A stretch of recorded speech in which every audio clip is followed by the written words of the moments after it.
Memorial Day was first commemorated by an organized group of black freed slaves less than a month after the Confederacy surrendered. Recent years, the origins of how and where Decoration Day began has sparked lively debate amongst historians. However, Yale historian David Blight, asserting the holiday is rooted in a moving ceremony, was conducted by freed slaves on May 1st, 1865, at the tattered remains of Confederate prisoner of war camp. It was a Charleston, Washington racecourse and jockey club, today known as Hampton Park. The ceremony is believed to have included a parade of as many as 10,000 people, including 3,000 African-American school children singing the Union marching song, John Brown's Body. They were carrying armfuls of flowers and went to decorate the graves. Interesting that there would be a tie back to Hudson with that song from John Brown. Most importantly, whether Charleston's Decoration Day was the first is attended by Charleston's black community. Mike. AJ, Mike. We'll continue on. This is why you moved in closer, so you can hear this. Okay. Most importantly.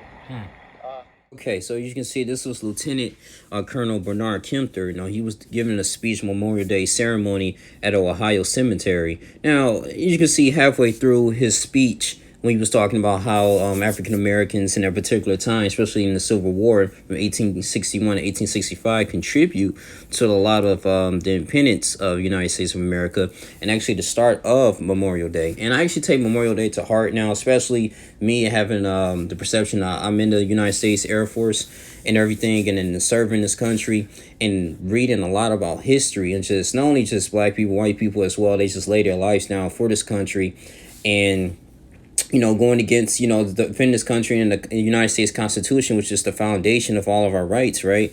And this was a big improvement from the Articles of Confederation. The Articles of Confederation, it was just originally the United States Constitution, but it supported a weak central government, and it was really like very difficult for the colonies in that particular time to actually raise money, have an army, complete arsenal. It was just weak, so they had to develop the Bill of Rights, which was the first 10 amendments in the United States, Declaration of Independence, signed by Thomas Jefferson, many other individuals and representatives of the 13 colonies as well, right?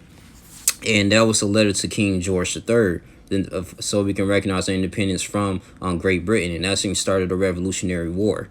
And I have to say this, Lieutenant Colonel Bernard, I commend him for actually talking things about this, but as you can see, they cut his mic off on purpose because I guess, they say he went off script, talking about, the abolitionist John Brown. An abolitionist is someone who's against slavery and who wants to, eliminate slavery at all. So if you think about this in the Civil War too, the North and the South, and they were very there were, of course, there was a lot of tension going on, a lot of economic differences, especially when the Confederates, they had a lot of military generals. You have Robert E. Lee, for instance. He was one of the, best military generals of the Confederacy, but, he ended up losing that stronghold in Washington, D.C., and so therefore the Union was able to win and withhold and prevent the expansion of slavery. And then you had Abraham Lincoln, at the time was the president. He signed with the Emancipation Proclamation, January 1st, 1863. And that was unique because not only, I won't say it didn't abolish slavery, but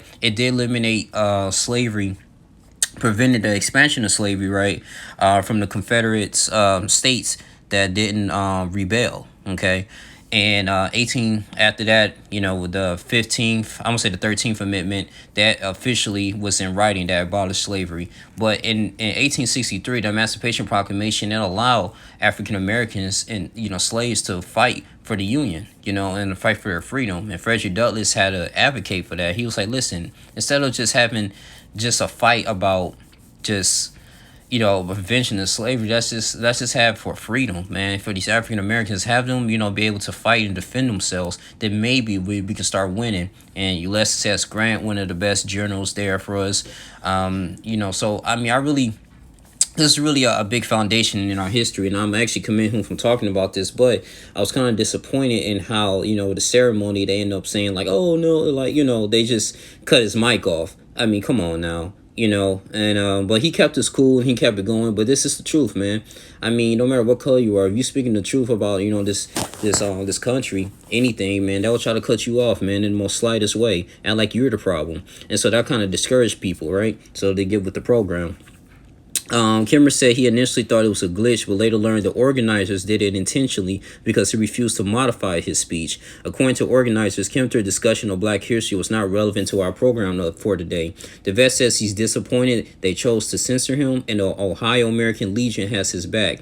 The organization wants the event organizers who cut Kemter's mic to resign, which they should, and they also wanted a disciplinary action. So, yeah, man, this is going to show you that, man. But you got to continue to speak up for those who can't speak for themselves. The truth will set you free, man. But a lot of people don't want to hear that. So, for all the brothers and sisters, man, they're still serving this country and everything, even if you're not in combat, happy Memorial Day. I know it's over, but let this be a prime example. Like, always stand up. Always say, no matter what race you are, man, let's lay out the whole history.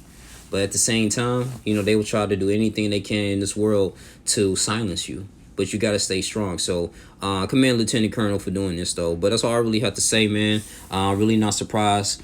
But you got to keep going, man. But this is your boy, Young Lee Jr. Like, comment, subscribe, share this video. I'm out. Deuces.